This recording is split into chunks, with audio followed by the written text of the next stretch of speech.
नमस्कार। मैं ज्योतिषाचार्य एडी शास्त्री और आपके अपने YouTube चैनल नक्षत्र एस्ट्रो वर्ल्ड में मैं आप सभी का सादर अभिवादन करता हूं। दोस्तों, आज बात करेंगे राहु की। इस कलयुग में, इस भौतिक युग में सबसे प्रभावशाली ग्रहों में से एक माने जाते हैं राहु, जो कि हमारे जीवन में अचानक से घटनाओं को घटित करने का कार्य करते हैं, हमारे जीवन को अचानक से बदल देते हैं। और ऐसे बहुत से उदाहरण हम देखते हैं और सुनते भी हैं कि जिनके पास कुछ भी नहीं था, लेकिन कुछ ही समय के बाद वो करोड़पति बन जाते हैं और ऐसो आराम का जीवन यापन करते हैं। या फिर ऐसी घटनाएं भी हमारे जीवन में हम अक्सर देखते हैं कि जिनके पास बहुत कुछ था, कुछ ही समय में वो रोड पर आकर के खड़े हो जाते हैं। और ये सब राहु का प्रभाव है। इस कलयुग में, इस भौतिक युग में जहां जहां हमारी नजर जाती है, जिस वस्तु पर, जिस पदार्थ पर हमारी नजर जाती है, वो सब राहु के प्रभाव क्षेत्र में, राहु के अधिकार क्षेत्र में आ जाती हैं। राहु हमारे जीवन को अचानक से घटनाओं को घटित करने का कार्य करते हैं। और यही राहु जब हमारी जन्म कुंडली के द्वितीय भाव में, धन, कुटुंब और वाणी के भाव में विराजमान होते हैं, तो यह हमें किस प्रकार शुभ या अशुभ फल की प्राप्ति देते हैं। क्या आपकी जन्म कुंडली में भी राहु द्वितीय भाव में विराजमान है? तो फिर ये आपके जीवन को कैसे बदलेंगे, आपको किस प्रकार शुभ या अशुभ फल की प्राप्ति देंगे, आज हम ये जानने वाले हैं और समझने वाले हैं। दोस्तों, राहु एक मायावी ग्रह माने जाते हैं। राहु एक छाया ग्रह माने जाते हैं। राहु एक दैत्य ग्रह माने जाते हैं। राहु एक रहस्यमय ग्रह माने जाते हैं।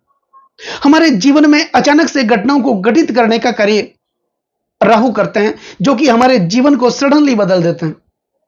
राहु धरती में छुपे रहस्यों में रुचि लेते हैं।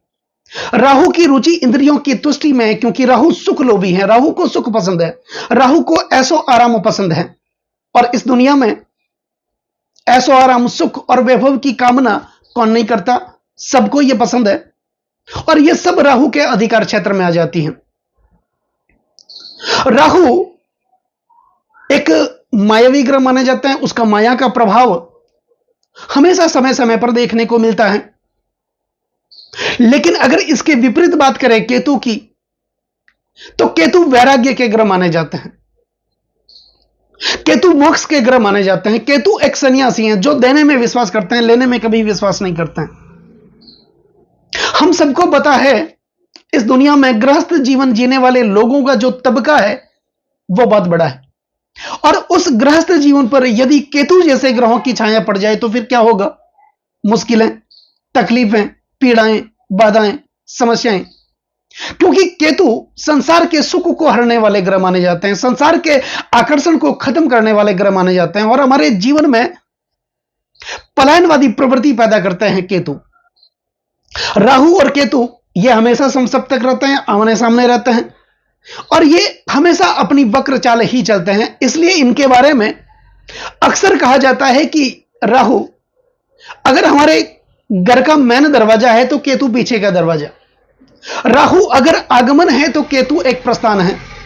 राहु ऊर्जा कर्म है तो केतु एक भंवर में क्रियाहीन सा रहने वाला ग्रह। और वास्तव में कर्म और क्रिया को समाप्त कर इस दुनिया से दूर ले जाने वाले जो ग्रह हैं वो केतु हैं, जो सब कुछ छीन लेते हैं और हमारे जीवन में पलायनवाद की प्रवृत्ति को उत्पन्न करते हैं। यही केतु जब हमारी जन्म कुंडली में मंगल के साथ युति करते हैं, उस स्थिति में ये भाइयों से विरोध करवाते हैं, पैतृक संपत्ति में विवाद करवाते हैं, पारिवारिक समस्याएं उत्पन्न करवाते हैं। ऐसे व्यक्ति हमेशा कोर्ट कचहरियों के चक्कर काटते रहते हैं। और यही केतु जन्म कुंडली में जब शुक्र के साथ युति करते हैं, उस स्थिति में पति पत्नी में तनाव पैदा करते हैं, दांपत्य जीवन में अलगाव पैदा करते हैं। और यही केतु जब जन्म कुंडली में शनि के साथ युति करते हैं तो ये नौकरी में बार बार बदलाव पैदा करते हैं, नौकरी में बार बार परिवर्तन पैदा करते हैं। ऐसा व्यक्ति एक जगह स्थिर होकर के अपनी नौकरी भी नहीं करता और अपना व्यवसाय भी नहीं करता। वो बार बार बदलता रहता है, भटकता रहता है। तो केतु जब मंगल, शुक्र और शनि के साथ युति करते हैं तो इस प्रकार यह फल की प्राप्ति देते हैं। दोस्तों, जब आज बात करेंगे राहु की, राहु धन भाव में विराजमान होते हैं, धन कुटुंब और वाणी के भाव में विराजमान होते हैं। उस स्थिति में यह हमारे जीवन को किस प्रकार बदलते हैं। दोस्तों, यह बात सत्य है कि राहु जातक को अभिमानी बनाता है। यह बात सत्य है कि राहु जातक को क्रोधी बनाता है। और यह भी बात सत्य है कि राहु जातक को रोगी भी बनाता है जब राहु अशुभ प्रभाव में हो।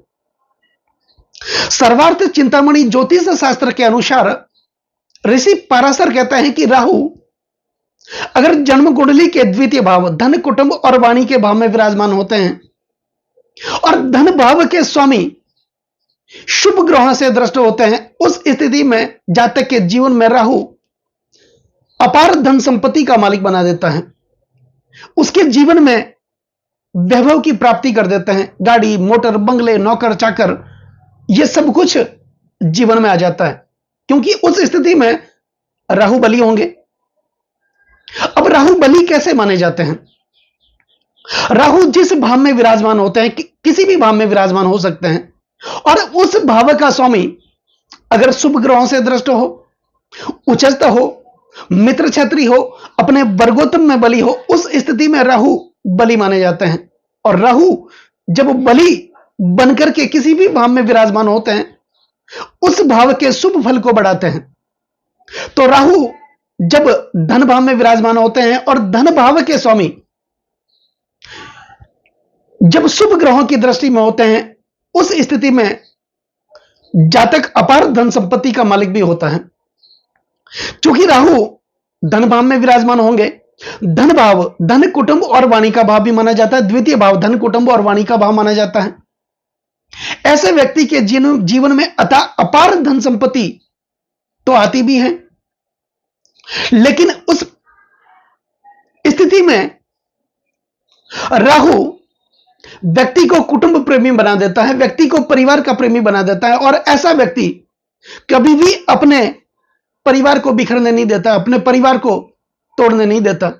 वो हमेशा अपने परिवार को एकजुट रखने की कोशिश करता है और अपने परिवार में अपना प्रभुत्व बना करके रखता है। वो यही चाहता है कि सब परिवार वाले मेरे कहने में चले, मेरे पद चिन्हों पर चले और मेरी मर्यादा में चले।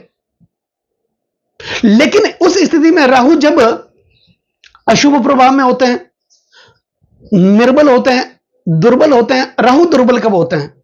राहु जिस भाव में विराजमान होते हैं, उस भाव का स्वामी अगर नीचस्थ होता है, शत्रु छत्री होता है, अस्तगत होता है, उस स्थिति में राहु निर्बल माने जाते हैं, दुर्बल माने जाते हैं। और उस स्थिति में व्यक्ति अपने परिवार को बचा नहीं पाता है, उसका परिवार छिन्न भिन्न हो जाता है, टूटने की कगार पर आ जाता है, कोई एक रहने की कोशिश नहीं करता। उस स्थिति में जातक के पास जो धन होता है, जो प्राकृतिक संपत्ति होती है, पहले की कमाई हुई संपत्ति होती है, वो भी एक बार तो नष्ट हो जाती है। उस संपत्ति को जातक बचा नहीं सकता। लेकिन यह भी बात सत्य है कि उस स्थिति में जीवन में कभी ना कभी जातक उसको वापस हासिल भी कर लेता है। राहु प्रधान व्यक्ति जब राहु धन भाव में विराजमान होता है, तो राहु जातक को मिथ्याभाषी बना देता है, जातक को बातूनी बना देता है। ऐसा व्यक्ति अनर्गल बातें करने वाला होता है, उसकी वाणी में कटुता आ जाती है और वाणी की कटुता के कारण ऐसा व्यक्ति दूसरे की भावनाओं को कभी भी कदर नहीं करता, दूसरे की भावनाओं को कभी इज्जत नहीं देता। उस स्थिति में अक्सर यह देखा जाता है कि ऐसा जातक कुटुंब में अच्छा सुख प्राप्त नहीं करता। अब दूसरी बात, ऐसा व्यक्ति धर्म और परंपराओं को तोड़ने वाला माना जाता है। वो धर्म और परंपराओं को मानने वाला नहीं होता है, क्योंकि वो धार्मिक नहीं होता है। परंपरा में रह करके, संस्कृति में रह करके ऐसा व्यक्ति कभी भी कोई काम नहीं करता। अब जो राहु है वो दैत्य ग्रह भी माने जाते हैं। तो उस स्थिति में राहु ऐसी स्थिति पैदा कर देता है कि उसका परिवार हमेशा छिन्न भिन्न रहता है। और राहु व्यक्ति को क्रोधी तो बनाता ही है, साथ में जातक को स्वार्थी भी बनाता है। और इस दुनिया में स्वार्थ किसको नहीं है, क्योंकि राहु को ऐशो आराम भी पसंद है। ऐसा व्यक्ति अपना स्वार्थ निकलने के बाद किसी के बारे में कभी नहीं सोचता। राहु एक ऐसा ग्रह है जो जातक को धर्म और परंपराओं के विरुद्ध करते हैं। ऐसा व्यक्ति धर्म और परंपराओं को कभी नहीं मानता, और ऐसा व्यक्ति कभी भी स्वयं अपने में दोष न देख करके हमेशा दूसरों में ही दोष देखता है, और सामने वाले की कड़वी से कड़वी बात को भी एक बार तो वो पचा लेता है, सहन कर लेता है, अपने मन में रखता है, और समय आने पर, उचित समय पर उसका बदला भी लेता है। अगर राहु धन भाव में विराजमान हो, द्वितीय भाव में विराजमान हो, और केतु अगर अशुभ प्रभाव में हो, शुभ प्रभाव में ना हो, तो द्वितीय भाव का राहु जातक को स्त्री सुख से भी वंचित करता है। ऐसा व्यक्ति कटुवाणी का होता है, अपने वाणी से दूसरों की भावनाओं की कभी वो इज्जत नहीं करता। ऐसा व्यक्ति लाज, शर्म, संकोच की कभी परवाह नहीं करता, और उसको तोड़ने में जरा भी वो विलंब नहीं करता। दोस्तों, राहु जातक को हठधर्मी बनाता है, स्वार्थी बनाता है, और जिद का पक्का बनाता है। लेकिन कुछ आधुनिक विद्वानों ने राहु को धन व यश देने वाला बताया गया है। राहु जब धन भाव में विराजमान होते हैं, अपने शुभ प्रभाव में होते हैं, ऐसा व्यक्ति धनी भी होता है, परिवार का प्रेमी भी होता है, और उस स्थिति में राहु जातक को अपार धन संपत्ति का मालिक भी बना देता है। लेकिन ऐसा जातक अभिमानी होता है, उसको अभिमान होता है अपने धन का, अपने रूप का, अपने परिवार का। वो समय पर उसका अभिमान करता रहता है। तो यह हो गई द्वितीय भाव में राहु की स्थिति का फल।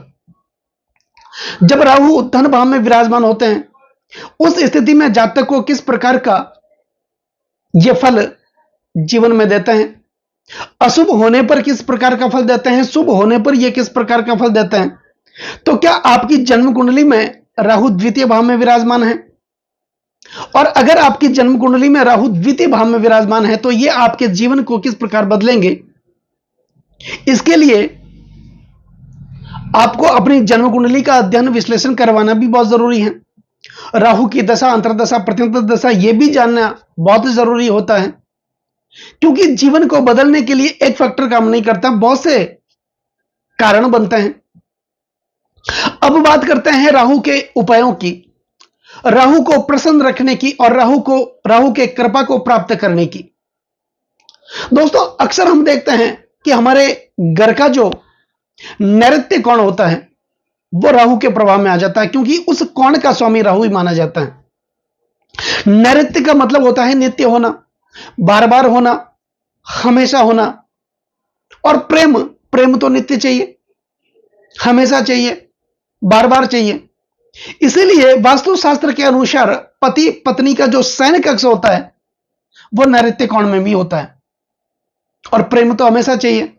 पति पत्नी के जितने मधुर संबंध होंगे, अच्छे संबंध होंगे, उसका जो प्रभाव है पूरे परिवार पर देखने को मिलेगा।